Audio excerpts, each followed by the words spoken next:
Hello everyone, Wendy Ross for UsTrotting, coming to you from the Red Mile in Lexington, Kentucky, joined by Damon Thayer. Damon, so nice to catch up with you. What beautiful weather we're having here in Kentucky. Yeah, it's supposed to be fall. Here it is 85 degrees, but we try to roll out the best for the third leg of the trotting Triple Crown. Anyway, we certainly have. Now, we were so lucky to have you with us on our show last year with Emily and I. Caught you again, Keeneland, before you came here. Of course, you had to make your trip to the Red Mile. Absolutely. I love the Red Mile. I've been a big fan and supporter for a long time, and so happy to see the place doing so well. And really, the entire standardbred industry on the racing and breeding side embracing what's happening not only here at the Red Mile, but also the entire industry here in the Commonwealth. And I think when we think about Kentucky, we think about horse racing and bourbon, two things you love, right? Those are my two favorites. Those are your two I'm favorites. on brand. I'm on brand. You are. Now, we know that you're big into the thoroughbred world, but your heart also lies with horse racing, which ties you into harness racing. Now, catching up last year, we talked about the Breeders' Crown coming here in 2027. We got it done. We got it done. And by the way, I grew up in northern Michigan.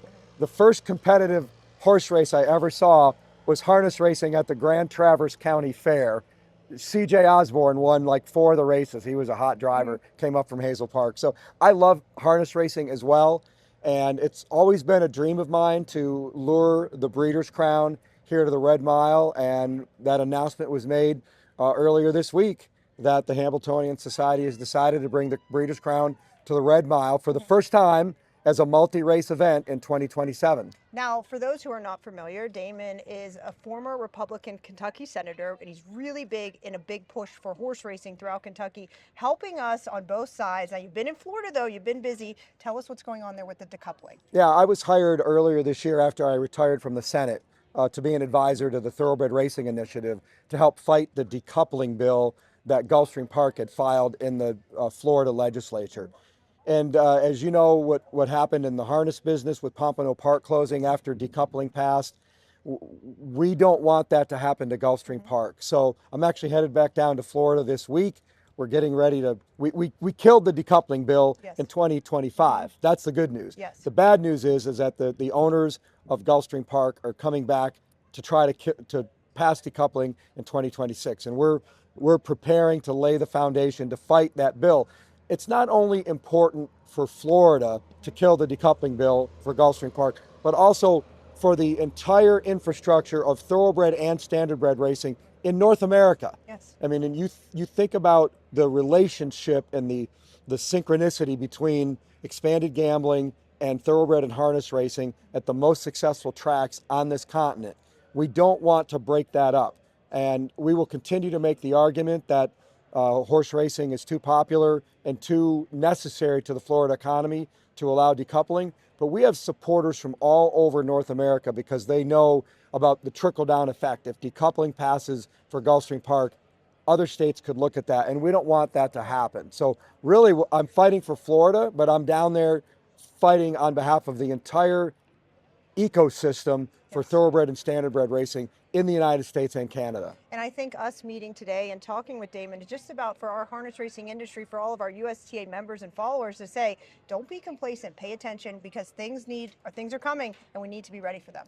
Yeah, I've said over the past year that the states and provinces, because Canada is important to our infrastructure too for horse racing and both breeds, the states and provinces that have good working relationships with their legislatures are the ones that over the 5 to 10 years are going to thrive. Horse racing is heavily regulated and taxed by state governments, and it's important, no matter where you live, to contact your legislators and let them know how important the horse industry is, whether you live in Ontario or Florida or Kentucky, how important it is to you where you reside.